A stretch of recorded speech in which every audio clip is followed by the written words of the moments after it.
खा जाते हैं, सिर्फ खा जाते हैं, कभी कुछ नहीं करते। नमस्कार, स्वागत है आप सभी का और मैं हूं सतीश कुमार मिश्रा। जैसा कि एनटीए सैनिक स्कूल एंट्रेंस एग्जामिनेशन को कंडक्ट करता है और एनटीए एग्जाम कंडक्ट करे और फॉर्म का जो डेडलाइन दे वो एक्सटेंड ना हो, ऐसा हो ही नहीं सकता है। तो एक बार फिर से एनटीए ने सैनिक स्कूल की जो लास्ट डेडलाइन थी आज 13 जनवरी को फॉर्म फिलअप ऑनलाइन एप्लीकेशन को सबमिट करने की, उस डेट को एक बार फिर से बढ़ा दिया है। तो इसके बढ़े हुए डेट की विस्तृत जानकारी देने के लिए मैं आपको लिए चलता हूँ अपने कंप्यूटर स्क्रीन पर। इसके लिए हम सबसे पहले ये ऑलरेडी हमने साइट ओपन करके रखा है।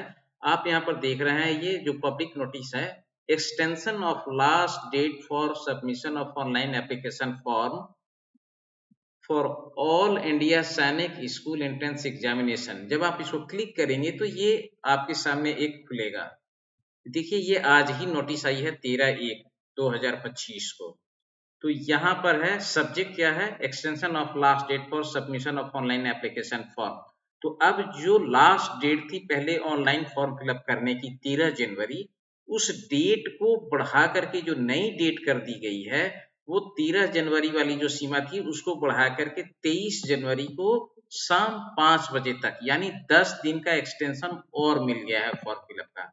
और जो करेक्शन डेट था, यानी फॉर्म में किसी तरीके की कोई एरर या गलती हो गई हो भरने में, उसके लिए जो पहले करेक्शन डेट दिया गया था 16 जनवरी से 18 जनवरी।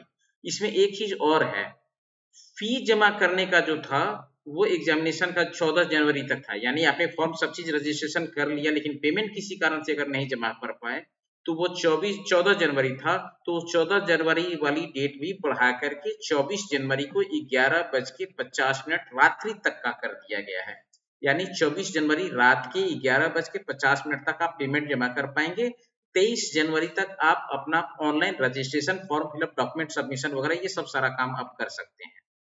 और करेक्शन विंडो जो था, जो पहले 16 जनवरी से 18 जनवरी था, वो डेट अब बढ़कर के 26 जनवरी से 18 जनवरी कर दी गई है। तो ये एक अभी अपडेट मुझे मिला है, तो मैंने सोचा कि आपको इसके रिगार्डिंग में जानकारी दे दूं। इसके अलावा जो यहाँ क्वेरी है और एक्शन है, तो किस किस क्वेरी में है, can candidate who have verified Aadhaar, तो no change allowed in candidates name, photo, signature, mobile number, email address, permanent and correspondence address, exam city, इसमें कोई चेंज नहीं अलाउ होगा। इसके अलावा जो दूसरी है कि for candidate who have not used Aadhaar for modification, no change is allowed in gender. किस किस चीज में आप करेक्शन विंडो में बदलाव कर पाएंगे, तो आप जेंडर बदल सकते हैं। डेट ऑफ बर्थ, तो उसके रिगार्डिंग आपको फिर डॉक्यूमेंट अटैच करना पड़ेगा बर्थ सर्टिफिकेट का। कैटेगरी आप चेंज कर सकते हैं। सपोज कीजिए आप डिफेंस कैटेगरी का हैं और आपने जनरल भर दिया, आप ओबीसी के हैं और आपका जनरल हो गया, तो आप कैटेगरी चेंज करने के लिए अलाउ हैं।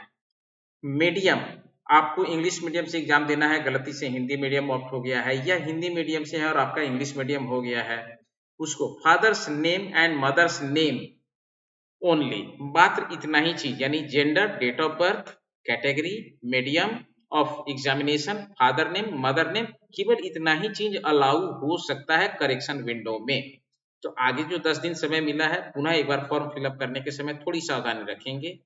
और क्या चीज अलाउ नहीं है, जिन्होंने आधार नंबर यूज नहीं किया है, तो no change allowed in candidates name, photo, signature, ये वही है। क्या अलाउ हो सकता है, again gender, date of birth, category, medium, father name.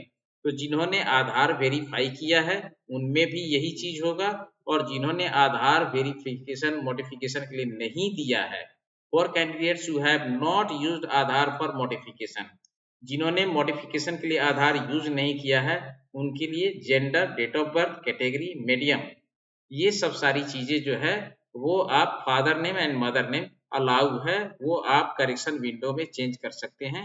तो ये एक छोटी सी अपडेट थी जो आपको देना जरूरी था। अभी के लिए इतना ही। यदि और भी कोई विशेष जानकारी होगी तो मैं अब उसको लेकर के आपके बीच में जरूर जल्द ही उपस्थित होऊंगा।